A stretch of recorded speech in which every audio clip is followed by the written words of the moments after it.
நண்பர்களே, நான் காய் போய் வாங்கிட்டு வர சொன்னாங்கன்னு வாங்கிட்டு வந்த குத்தத்துக்கு பல பஞ்சாயத்து ஆகி போச்சு. ஒண்ணுக்கு கூட அர்ஜென்ட் போக விடாம இதுகிட்ட இப்போ பஞ்சாயத்து பண்ணிக்கிட்டு இருக்கேன். காலையில என் பர்ஸில் 300 ரூபா வச்சோம்னு சொல்றாங்க. நான் வாங்கிட்டு வந்தது போக மீதி 300 ரூபா தான் இருக்கு. அவங்க சந்தைக்கு 250 ரூபா தான் கொடுத்தாங்க. இப்போ பஞ்சாயத்தை கேளுங்களேன். இவ்வளோ நேரம் பயங்கரமா ஓடுச்சு. இப்போ இருங்க வரேன், நல்லா வச்சுட்டு வரேன். இப்போ இருங்க, இப்படி வச்சு பார்த்தாதான் உங்களுக்கு நல்லா தெரியும். இருங்க, இன்னைக்கு பஞ்சாயத்து இருக்கு. உங்க கணக்கு வா, இப்போ கணக்கு வா. இரு, நீ 250 ரூபா கொடுத்த, என் காசு எவ்வளோ இருந்துச்சு? 300 ரூபா இருந்துச்சுல. உன் கணக்கு வா. வெங்காயம் 3 கிலோ, இதோட 200 ரூபாய்.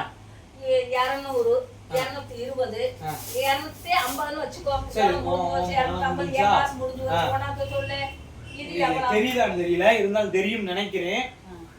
20 ரூபாய்க்கு வாழைப்பழம் 20, பீட்ரூட் 20, 40, எலுமிச்சம்பழம் 20, 60, வெண்டிக்காய் 20, 80, அது 20, 100, கிழங்கு 50, 150. இதுல ஒரு கரெக்டா இருக்கு, கரெக்டா இருக்குந்தா 10 ரூபா என்கிட்ட இருக்கு. அப்போ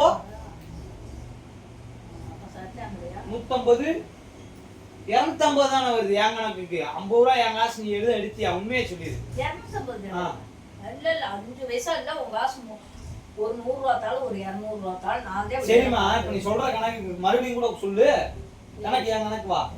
20 50 ரூபா தேங்கற கூட வாங்கிட்டாங்க போல. இல்லையே, 20 20. சரி, எவ்வளவு?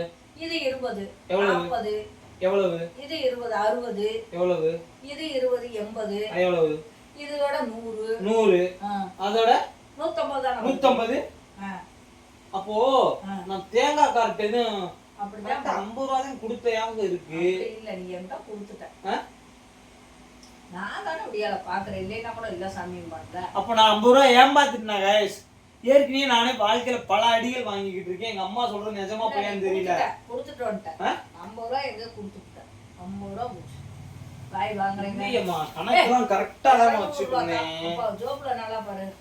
ஏய், கரெக்ட்டா தான் வாங்கினேம்மா. ஒரு சந்தை கூடவா அப்ப நான் போறதுக்கு தெரியல. தெளிவா இருக்கறவே நீ அப்ப தேங்காய் விலை கூடவா? இல்லையே, தேங்காய் 50 ரூபா தானே.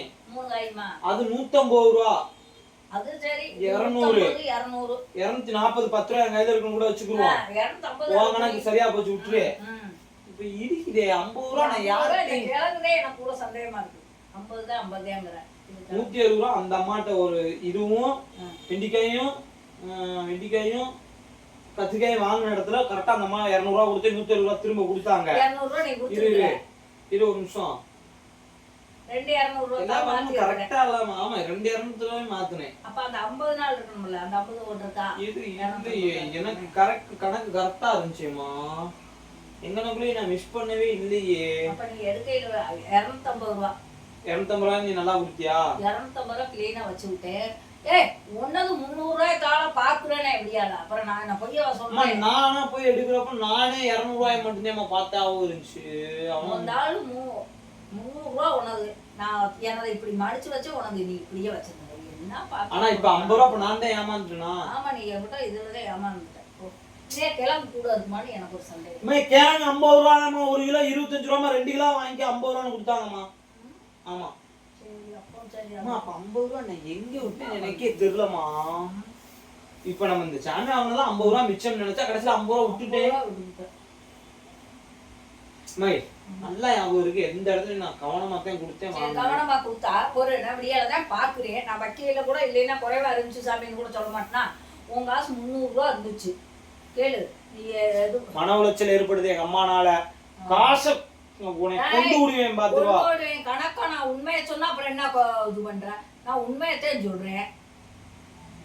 50 ரூபா மிஸ் ஆகி போச்சு. எனக்கு மன உளைச்சல் ஏற்படுத்து எங்க அம்மா. நான் எப்படி விட்டேன்னு தெரியல. உட்காந்து ஒண்ணுக்கு கூட போகாது கணக்கு கேக்குது என்னைய போட்டுக்கிட்டு. அடே அடே அடே, நீ எப்படியோ கணக்கு விடு.